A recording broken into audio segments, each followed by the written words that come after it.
I will move right on to welcome our next fantastic speaker. This is, I am not responsible for this fantastic juxtaposition of Dory's work and Lesley-Ann's work, but boy, it couldn't be a smoother transition. So Yeah. it is my great pleasure to introduce Professor Lesley-Ann Noel, who is at the North Carolina State University. She has a industrial design degree from the, I'll try and pronounce it right, Universidade Federal do Paranhá in Curitiba, Brazil. She Pretty has good. a master's in business administration from the University of the West Indies in Trinidad and Tobago. And she's has a PhD from North Carolina State University. Lesley-Ann practices design through emancipatory, critical, and I can never say that word. Me neither. Hegemonic.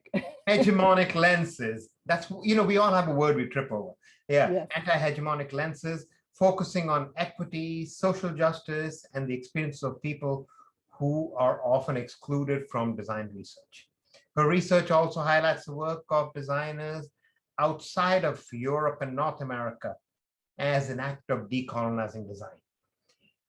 She attempts to bring greater critical awareness among designers and design students by introducing critical theory concepts and vocabulary into design studio. We have spoken before, and I'm a huge fan of your designer's critical alphabet and your positionality wheel and just all these tools you're creating. So you're taking things that are very abstract and making them very real and usable tools that designers can integrate into their practice right away. And so I'm so looking forward to this conversation. I know you said you want to share a little bit and then we'll move into a conversation. So yes. Yes. welcome. So thank you, Surya. And like when we spoke last week, and when I spoke with the WDO people a few weeks ago, I said this has to be casual. I will share some stuff, but I really just want us to have like a nice casual conversation. That said, I surprised myself and I did a little presentation, which is okay, right? So I'm gonna just start sharing my screen. Thank you for the introduction, Surya. And as I go through, I'll talk a little bit about, like who I am and kind of like why this work is important to me. So I hope that you're seeing this. I see your screen and it looks fabulous. All right, great. When I was asked to, for a title for this little half an hour, I said, well, okay, you know what, we're industrial designers and we keep talking about, making space at the table. And then I thought, okay, well, a different take on it is just design and bring your own table, build your own table for you to sit at. And that was the conversation that I wanted to focus on, like how do we make these spaces for ourselves, how do we continue speaking the languages that we want to speak, and how do we bring all of that conversation into design. So when we were talking last week, you tried to get me to pin it down. I said, what's your mission? And so I agonized over this for a little while. I'm like, okay, what is my mission? And so here's one stab at it. But I mean, maybe it will be different next week. But I thought, okay, so my mission is to make spaces in design practice where people from a diverse range of backgrounds can comfortably bring their lived experiences to the process. And that, I guess, I do in a few different ways, so one is to make sure that people bring themselves, Dory was just talking about that, diversity, so how do I create, I'm a teacher and I'm a consultant, how do I create spaces where people can bring themselves, their authentic selves, regardless of the way they speak, their accent, how can they bring that into the workshop? And then how can I, maybe create these little reminders for people who are part of the dominant culture to, remember that they have to sometimes step back or make space, or, so maybe it's these two conversations that I've been having over the last couple of years to address my mission, and then I guess another part of the mission is just kind of like, how do we de-jargonize design? How do we make this kind of open this up a little bit? A friend of mine had a paper called Opening Up Our Gated Community, and it's a title that stays with me often. Actually, I'm going to refer to him by name. Arvin Lodaya wrote this paper called Opening Up Our Gated Community, and I think that that's something that we have to think about in design. We use a lot of jargon that we have to, both in design and in research where I am, we use jargon. And so one of the tools I'm going to talk about is about de-jargonizing this, right? So just people have to be unapologetically you in the process. And then, so I'll give you like a 2-second me, right? I am from this little dot in the middle of nowhere called Trinidad, and the original name is Kairi or Airi. And then, when I am unapologetically me, I'm actually bringing a lot of stuff into the picture, like so many of us. We are really multifaceted. So I put in like a couple of the logos of the universities I've been attached to. Some of them I dropped out of, some of the places that I'm connected to. I'm from Trinidad. I lived in Brazil for a long time, so it's part of my identity. I worked in Uganda, worked in Kenya, so like there's all of this stuff that I bring in. And, people bring all of this multifacetedness into the work that they do, and we have to make sure and create those spaces so that they can contribute, so that we can get better work, right? So I've been trying to design tools to facilitate the conversations that I want to have. And I'm just going to share with you 2 of them, and then another little project that I have. So one thing that we talked about a little bit last week when we talked was this positionality wheel. And in creating this positionality wheel, well, what is positionality? Positionality is this thing where the researcher describes who they are when they start a research project or they start an essay. So like I would start off and say, well, okay, I am a Black woman from the Caribbean. I'm a parent, maybe from a middle-class background, a university, and I list all of these elements of my identity, because the work that I create as a researcher is actually not objective.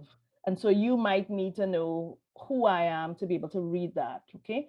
And I learned about this while I was studying, while I was doing my PhD. And I thought, well, why don't we do this in design?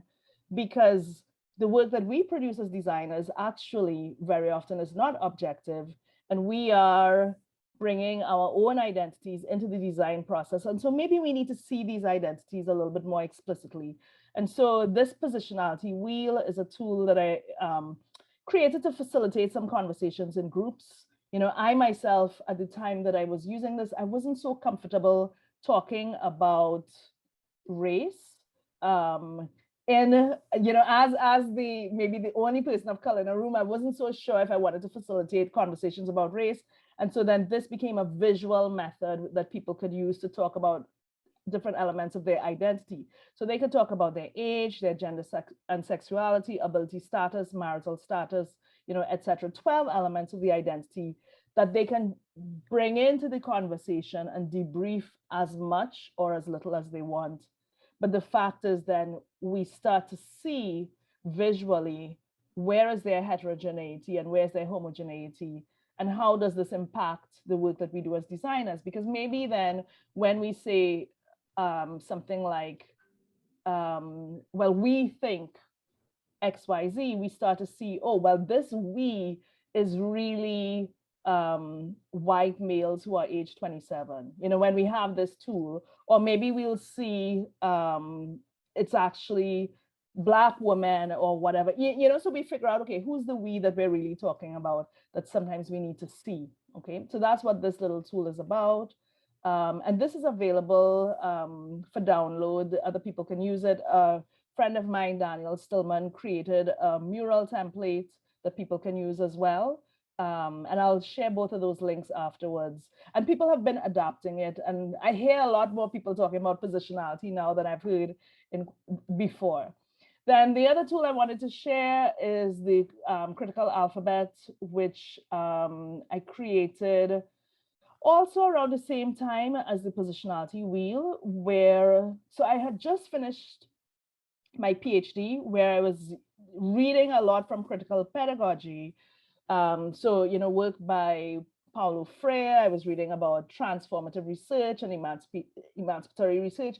But I thought, okay, how can I take all of this PhD nerd stuff and make it practical and useful for designers?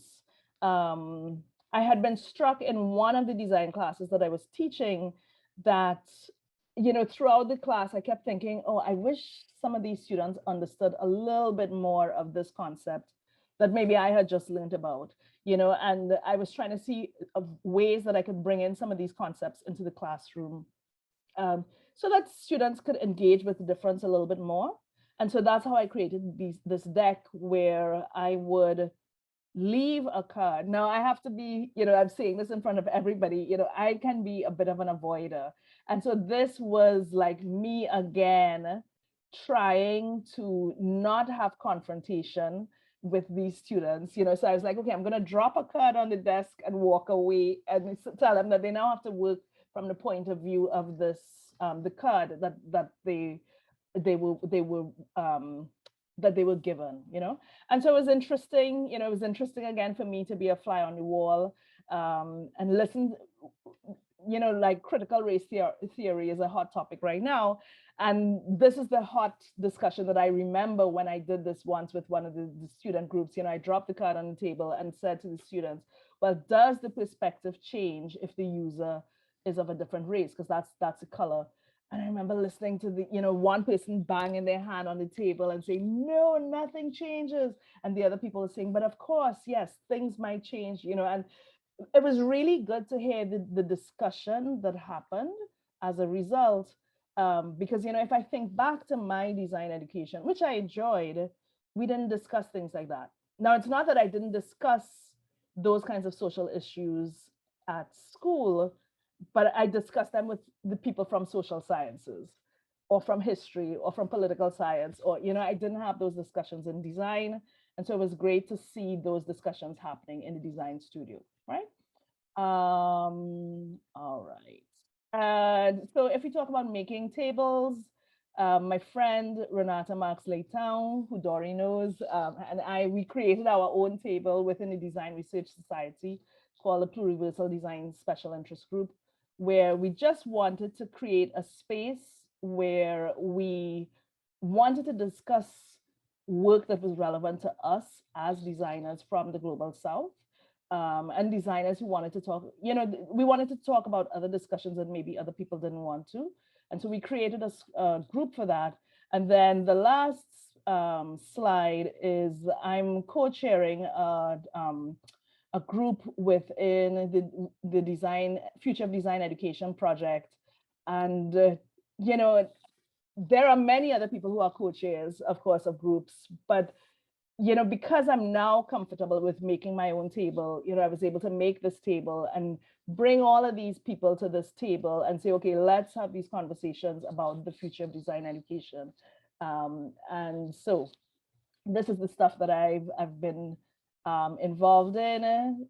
This last slide was, again, just about bringing in other voices into the conversation. So while I was at Tulane, I had this project called Hello from the Pluriverse Project, where we just brought in designers from all over the world to just give us different perspectives on life and on design, because very often it can seem like there isn't space for you in design. And so, it's up to people like us then to create spaces where other people can see themselves reflected and to have more conversations that are breaking the hegemony, to bring in that kind of word again, that we often see in design. So that's the start of our conversation. And I know we'll have lots more exciting things to Yeah. talk about.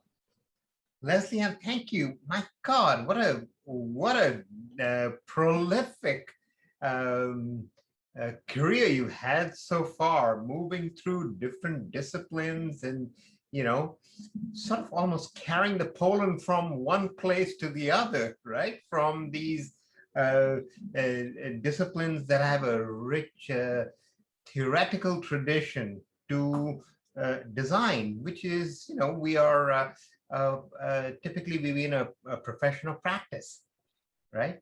We've been Yes. I mean, so there is this, um, you know, think of a design as this sort of vigorous, inventive discipline, but it doesn't really have that much of a native body of knowledge of its own. And typically it's borrowed knowledge from other adjacent disciplines that are also in similar activities such as architecture and so on. Also these, but I love that you are going, you know, talking of Paulo Freire and talking about some of his writings, some of the philosophy, and then actually bringing those in very actionable forms for designers and design researchers. So congratulations on that. Thank you. I try. I do lots of messy prototypes, and sometimes Yeah. they work and sometimes they don't. But I guess that's also tied to what we do as design. You know, we are in action, you know, so it's like we, you know, if we want to talk about dismantling stuff, we dismantle stuff in the, you know, as a designer, we probably will dismantle structures in action. You know, we're going to try something, and if it doesn't work, we'll try something else again later on. Right. So I have a question, and then there's questions coming in also. So to me, your work is also saying, if we want to, it's clear we need to change the way we do design, right? We've got a momentum of more than a century of the way we do design, but clearly it's not well suited to our times, and we need to check. But that changing of design is not going to be possible from within our bubble, right? To change it, we're going to have to step out of this cozy design bubble that we've been in, right? So what are some of those places in your view that we need to go? Bring knowledge in. I know you've already talked about some of those, but I'd love to hear you share. So actually, the first one that came to mind might not be where you were thinking I would go. I think psychology has so much to there's a lot of psychology, and then there is a lot of I want to say, maybe I'm creating a whole genre. It exists, you know, critical study. So, you know, I'm thinking, like, I benefited so much from critical pedagogy, you know, and having to read Freire and Michael Apple and, you know, all of these critical pedagogues for me to understand how to create an inclusive classroom, for example, you know, you know, if we talk about empathy so much in design, but maybe we need more psychology, a better understanding of psychology to back up the empathy that we talk about, you know, because when we talk about it, we're saying that we put ourselves in the shoes of others, but, you know, maybe we actually need to do a little bit more research on that to understand what's backing that up. You know, how does this empathy form? You know, that comes from psychology.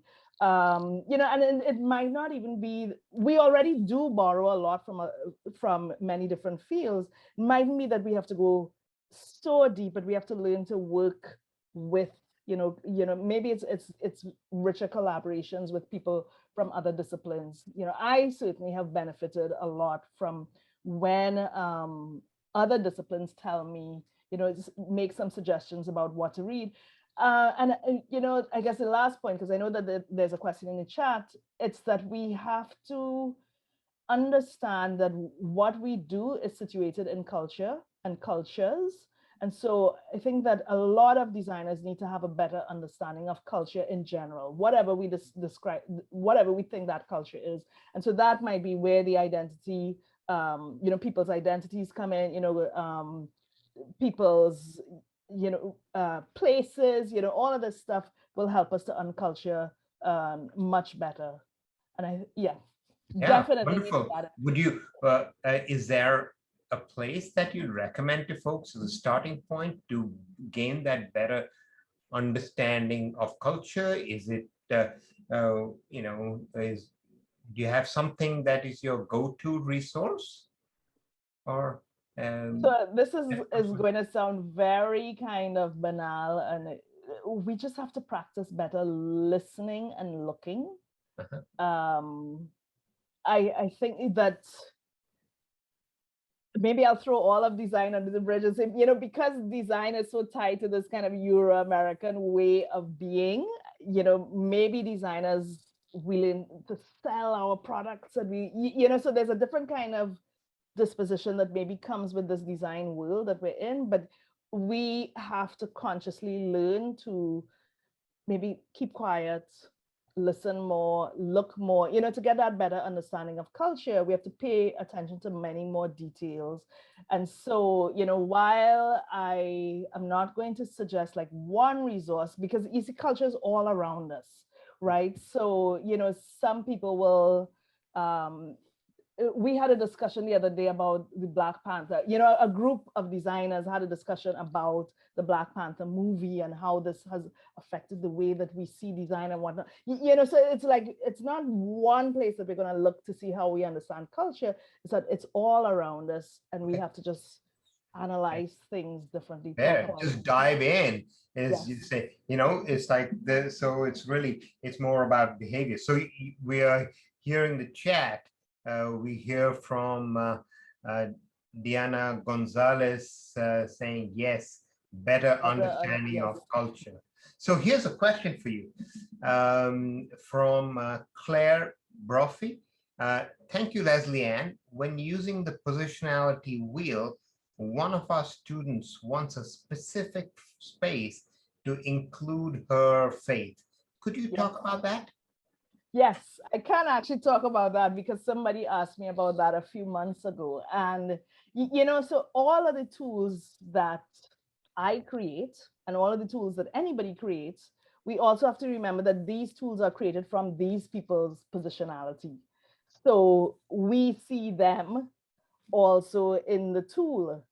And religion actually then is not top of mind for me. And so that's how it ended up not being in the tool, because the 12 elements of the tool, I guess they reflected what I was wanted to talk about and then what I was reading about. So, it was, the race, the gender, the ability status, did people have children or not, and so that's where I was starting because that's what I was reading about positionality. But actually, I used the tool with some students in Brazil, and then they brought it up with me and they said, well, where's religion? And I thought, oh, wow, I had not thought about religion at all. And so my recommendation to people would be to see where and what you want to modify. What are the elements that are really important for your team to be discussing and analyzing, or and what is it that people have to describe in their personalities for people to understand them the best, right? So so your student could find a way of taking something out or just adding another bubble. It's 12 bubbles, we could find space for 13, but the positionality wheel is just a tool to help people create a positionality statement, which is an essay that you would write at the start of research or at the start of a book. And so it's just a tool to help people think of, okay, what are the elements that I could put into that essay? And so, it might be different factors in different people, and I see Diana also put something in about migration, and that is something that really has come up often in our discussions, passport privilege and immigration status and, refugee status versus, and I don't have that in the wheel, but it is something that has come up in the discussion. So the wheel actually could also just be also a starting point for other discussions And because I've been reading critical pedagogy, critical pedagogues invite people to break the literature, right? So when I teach, when I give workshops about the alphabet, the last question is, well, okay, what did I miss? You know, or what did you not agree with? What would you add to the alphabet? You know, and I've been learning over the last 2 years from people in that. And so like if someone wanted to use any of these tools, I would also encourage them to say, you know, let's not put some of these things on pedestals. You know, let's kind of dissect them, including my own work, right? And, you know, create that conversation. And then if people want to reach out to me and tell me what they would change, I'm very happy to listen. Lovely. I'd see positionality wheel point version 2, 3, 4 as this develops. Yes. I do have a question about your alphabet. Can you share anything you're hearing about how people are using the alphabet? Have you come across any anecdotal? I ask lots of questions of people about how to use the alphabet. How are they using it? Because I created it as this kind of reflection point. You know, I imagine someone would just pick up a letter each day and then look at it, and then, you know, maybe that would guide their practice for the day. People have said that they use it for discussion among themselves. I have a colleague who has been asking students, you know, he'll kind of send students along a path with an essay, and then they have to pick a card and then change the point of view of the essay based on something in the card. I think that people are really just using it for discussion. And then my thing is about vocabulary. And I think some people are using it in that way as well. You know, like I've reached a stage where, you know, if I don't understand a word, like maybe I don't understand equity, right? I now tell myself, finally, I'm like, you know, actually there's no excuse to not understand. And so the cards are like that. They are a point of information to get you to very quickly understand 30 different concepts. And it's an invitation, you know, Claire used that word in the chat. It's an invitation for you to then think of, okay, what else? What else don't I understand that I need to start digging in? And, you know, it's just for people to expand their vocabulary a bit. Yeah, that's great.